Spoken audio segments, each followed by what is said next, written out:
చాలా మంది ఇదంతా ఫ్రాంక్ గా రియల్ అని అడుగుతున్నారు. సో నిజంగా రియాలే, ఇదంతా ఫ్రాంక్ ఏం కాదు. దిలీప్ అన్న పర్సన్ కి నాకు ఇంకా అన్ని అయిపోయాయి, బ్రేకప్ కూడా అయిపోయి. అవనే కాదు, విడాక్స్ కూడా అప్లై చేశాను. ఇప్పుడు క్రింజ్ చేసే వాళ్ళకి నువ్వు కా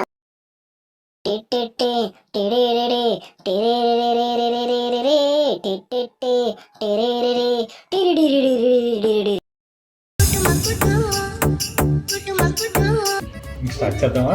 चलो भाई देखो अब मैं क्या करता हूँ। లాస్ట్ టైం మీకు చెప్పాను కదా, దిలీప్ అన్న వచ్చిందండి వయ్యారి. పర్సన్ కి నాకు బ్రేకప్ అయిపోయిందని. సో ఇప్పుడు ఏంటంటే అందరూ చాలా మంది ఇదంతా ఫ్రాంక్ గా ఏంటి సార్ అది? ఇదంతా ఫ్రాంక్ గా ముందు పాపలకడం నేర్చుకో. పుట్టుకతో వచ్చింది, మీరు చెప్తే పోతుందా? రియల్ అని అడుగుతున్నారు. సో నిజంగా రియాలే, ఇదంతా ఫ్రాంక్ ఏం కాదు. దిలీప్ అన్న పర్సన్ కి నాకు ఇంకా అన్ని అయిపోయాయి, బ్రేకప్ కూడా అయిపోయింది. తిరుపతిలో వెంకటేశ్వర స్వామి చూసినప్పుడు కూడా ఇంత ఆనందం కలగలేదురా. సో ఏంటంటే ఇప్పుడు తనతో డైవర్స్ కూడా తీసుకున్నాను.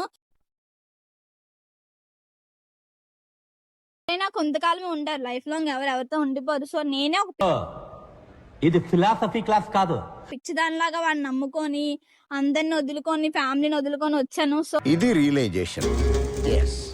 గైస్ వినండి, తన్ని నన్ను టోలింగ్స్ అయితే ఏంటి బాబన్న ఇంకోసారి టోలింగ్స్ అయితే అస్సలు తెలీదు. వాడు నా పక్కనుంటే జోడు దెబ్బలు తగులుతారు. ఈ రోజు ఏంటే మరి పల్లెటూరులాగా భాష మార్చండి. డైవర్స్ పేపర్స్ కూడా తీసుకుని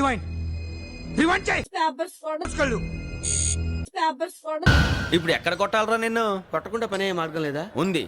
వేసిన కొడుకల్ని నమ్మి నమ్మి మనం మోసపోవడం తప్ప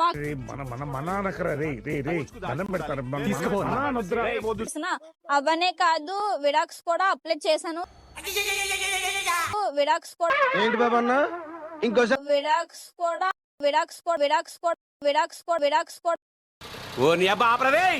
ఎవరితో తిరిగినా నేనైతే అసలు ఒప్పుకోను. ఎందుకంటే నేను వాడే అనుకుని ఉంటున్నాను కాబట్టి, చచ్చినంతకాలం వాడి కోసం ఉంటాను. బతికిన ఇది గుర్తుపెట్టుకో, తర్వాత మాట్లాడుకుందాం. అంతకాలం వాడు ఎవరితో తిరిగినా ఎలాంటి పని చేసినా, అది ఎంత చేసినా నాకు తెలియకుండానే చేయగలడు. నాకు ఇదేం కర్మరా దేవుడా.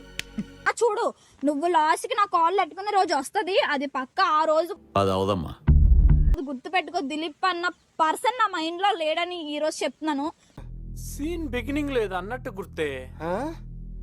A few moments later. ఎవరితో తిరిగినా నేనైతే అసలు ఒప్పుకోను. ఎందుకంటే నేను వాడే అనుకుని ఉంటున్నాను కాబట్టి, చచ్చినంతకాలం వాడి కోసం ఉంటాను. బతికిన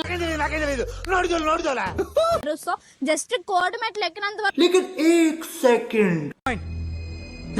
కోర్టు మెట్లు ఎక్కినంత వరకు మధ్యలో నా పేరు ఎందుకు తెచ్చా? అవన్నీ వన్ మోర్. నేను కోర్టుకి వెళ్ళానంటే వాడికి నాకు తీసేయి. తాను చూస్తుంటే అనంతమైన ప్రేమని మర్చిపోలేను. Thank you. Good night.